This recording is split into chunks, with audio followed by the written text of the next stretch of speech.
Hello again, everyone. Welcome to the countdown of the top 5 outfielders in the Cardinals organization. Starting with the guys you know, first we'll go over Magneuris Sierra. Apparently you're not supposed to call him Mags. I'm just going to try my hardest to call him Sierra and hope that it all goes well. You probably fell in love with Sierra when he made his debut. He hit in consecutive games. He's electric. You can see the speed. He brings enthusiasm. He was dialed up so high that he was overrunning balls in the outfield. That's how electric he can be. But there's still some questions about his offensive profile.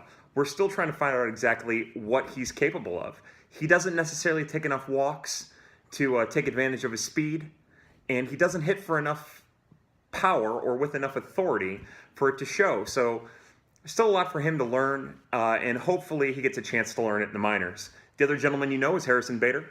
Harrison did an amazing job in center field as well after being called up. Harrison brings a little bit more power. He's developed his power really well. And as I keep saying, he does a great job and did a great job in 2017 of learning the center field position. I never viewed him as a potential center fielder. He looked like a soft-hitting left fielder to me. But he did a great job in 2017 to add power and to also add the consistent ability to play center field, which is what separates a lot of center fielders, the consistent ability, from pretenders. As we get into our top 5 list, we start with Tyler ONeill, acquired from Marco Gonzalez, which was a complete steal. I can't emphasize that enough. Tyler is the one power bat in the organization. He's the only one of his kind. He's only 22. He strikes out a lot. He's still learning to walk, which is what babies do, but I mean he's learning to walk at the plate. He's a really exciting kid. Profiles, in my opinion, as a nice little left fielder, and there's a lot to like. The Mariners have a reputation of just doing terrible things to prospects in their organization. Alex Jackson for the Braves is a perfect example of how good things can go when a player gets out. So I would expect Tyler to flourish at the beginning of the 2018 season as a member of the Memphis Redbirds and ready to contribute at the Major League level by June. Number 2 on our list is my favorite outfield prospect, Randy Arozarena. Randy is also 22. He played at Double-A. He had 32 doubles, 47 extra base hits. He had a weird season where he started at Palm Beach and he struggled to start and then tore the cover off of Palm Beach starting in the middle part of May. And then got promoted to Springfield and hit from the get-go in Springfield, but really struggled at the end of the season. He fatigued down. He's had a great Arizona Fall League. He plays mostly left field, and he is like a Starling Marte type left fielder. Not quite as fast as Marte, but he brings that kind of power, that 11 to 15 home run power, and the 32 double should tell you that he's going to do that pretty consistently. 3rd on our list, Hosea Garcia. I will forever call him Jag. I recommend you doing it. I think it's a cute little nickname that we can all get behind.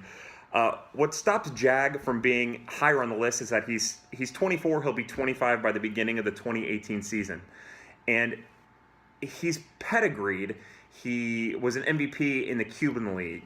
But then he, when he got away from Cuba, he went to Japan, played in their minor leagues, and just couldn't hit the ball.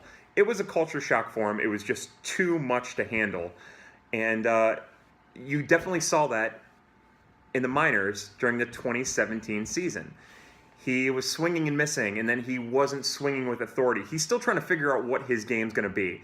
He hit 15 home runs during the 2017 season, and I would expect that number to go up in 2018. I really think that you're looking at a guy who's capable of hitting 20 to 25 home runs, maybe hitting 30, but he needs to be more confident in the hitter that he is as 2018 progresses. Bar none, the best arm in the organization, and if you could create a prototypical right fielder, it is without a doubt Hosea Garcia. 4th on our list is Oscar Mercado. You know Oscar. He was a failed shortstop that kind of on a last-ditch effort got turned into a center fielder and ran with it. Oscar's story in 2017 is a tale of 2 halves. The first half, which is actually bookended by a shoulder injury, he was lights out. He was great. But when he came back from the shoulder injury, he really struggled. He wasn't driving the ball. He was pressing at the plate. So far in the Arizona Fall League, he's done a really good job. Arizona Fall League's over now, and he did a really good job of working on his plate discipline and taking more walks. But the power went away. and there needs to be a compromise there. I would expect he'll use 2018 to work on that. A lot of people think he's the best. When I say a lot of people, I mean Baseball America just named him the best outfielder in the organization. Defensively, that's not the case. It's still Sierra. But Mercado has the opportunity to become that. Just remember with Mercado, he's still new to the position. He still makes weird little mistakes, takes weird routes to balls, still struggles with grounders out in the outfield, which is a very unusual thing to me. But he has the potential to be the best outfielder defensively in the organization. He's just not quite there yet. Fifth on our list is Dylan Carlson. Carlson was a first-round pick in 2016 who started the season at full season Peoria, which was a huge task for an 18-year-old kid. He had an up-and-down season, as you would expect. He was at the top of the leaderboard in the Midwest League with outfield assists. He's a really solid corner outfielder. I personally want him to move to first base for the organization because the organization has just outfielder after outfielder after outfielder, but they're kind of weak at first base, as we'll learn here in a couple days. But Carlson has the body type to add a ton of power. He only hit 7 home runs during the 2017 season, and I think if he adds just a little bit of bulk, which his body frame, his 6'3" frame, is capable of doing, I think that you're going to see that number double. And by the time he's ready for the major leagues, probably triple. By the way, is that the sun burning? What is going on with that lamp? Anyways, sorry, I get distracted. And then our next man up, this might be kind of controversial. I think a lot of people would put Scott Hurst, who is the third-round pick, the Cardinals' first-round pick, or first overall pick in the 2017 draft after the hacking scandal and all that stuff. Some people might put him as the next man up. There is an outfielder down in the Gulf Coast League named Jonathan Machado. Some people would put him. I'm still a little leery about him. I don't think he's going to hit enough. I don't think he's got enough. He definitely doesn't have enough arm to play the outfield, center field. There's just so many question marks. So I went with the Cardinals' 7th-round pick, Chase Pinder. Pinder's out of Clemson. He has a brother named Chad Pinder who's currently playing for the Oakland Athletics. Pinder is a guy who does a very good job of playing center field. I found some video. You'll see him crashing into the wall to make a great play. He dives. He's a true center fielder. He's going to stick there. He's just a kick better than where Harrison Bader's at. I like that he walked 31 times and he struck out 39 times. The 39 is still a little high in the 169 at-bats that he had, which is nice. But the 31 to 39 walk to strikeout is a good number. He's a disciplined hitter. He's an advanced hitter.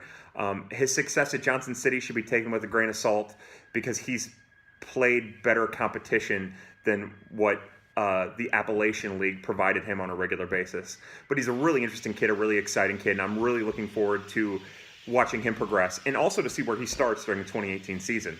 And that's it for the outfielders. Again, I'm Kyle Reese. This is my head. It's weird shaped. You're going to have to get used to it. And happy hunting.